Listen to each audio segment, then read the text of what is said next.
Growing up in East Chicago, everyone wanted to know where you were. And you always mentioned, I'm North Side, I'm South Side, I'm from the Harbor, I'm from Sunny Side, I'm from West Cal, all these neighborhoods. And these neighborhoods sort of then came with their own history in and of themselves. And to this day, there's still this mentality with older generation, even my parents' generation, of noting, no, they're from East Chicago, not the Harbor. At one point even talking that maybe we should just call this place the Twin Cities, because of the railroad yards that essentially divide these two chunks of the city. There is this divided city mentality.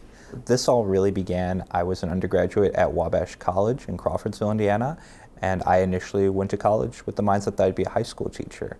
And there was a visiting professor, Dr. Perez, taught Borderlands scholarship, history of the West, and it was the first time I encountered history of Mexican-American communities in the United States. It really wasn't taught in high school, so I really took that as an opportunity to learn more about myself, about my history.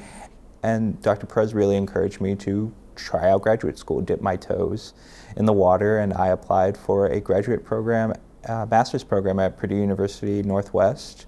Loved it, and now I'm doing political history with corruption and union politics in Northwest Indiana. I've turned my scholarship now towards Northwest Indiana because it is my home. I'm from East Chicago, Indiana. We lived across the street from a railroad yard, train switching yard. My great-grandfather actually came to East Chicago to work on the railroad. Inland Steel, that was right across the street as well, and they had trucks coming and going at all times. Everything was across the south end of the tracks, and we tended to get stuck and wait for a train to switch for half an hour, 40 minutes, just if we wanted to go to the grocery store. So I remember being so frustrated with that. Looking back, it really speaks volumes to the multifaceted community of what East Chicago once was. The fact that you have industry, a temple, and a Presbyterian church, as well as about 10, 12 houses all on one block. My paternal grandfather came in the 60s.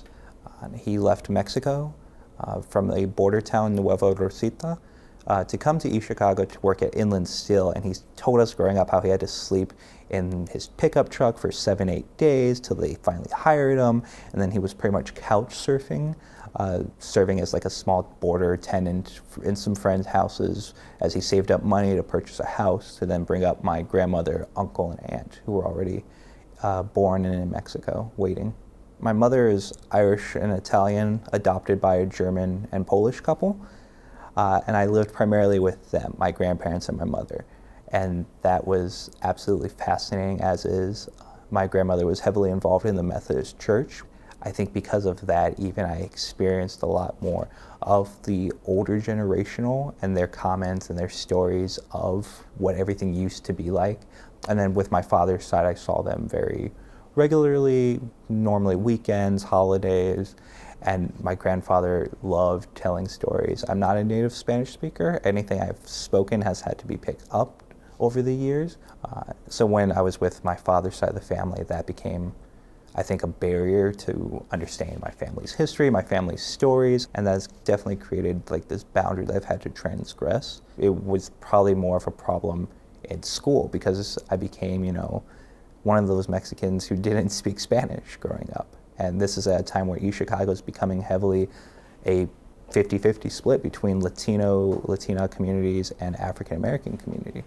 I think that's what made learning the history so much more impactful when I got to Wabash College, because it had been something that was denied to me.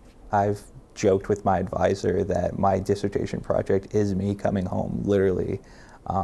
After spending 4 years in Crawfordsville, away from East Chicago, I've moved back to the region, really delved into the region archives, people's stories as an opportunity to not only understand my personal story, but where my personal story fits in those who came before, those who are still around, and hopefully leave something impactful or at least enjoyable for another generation.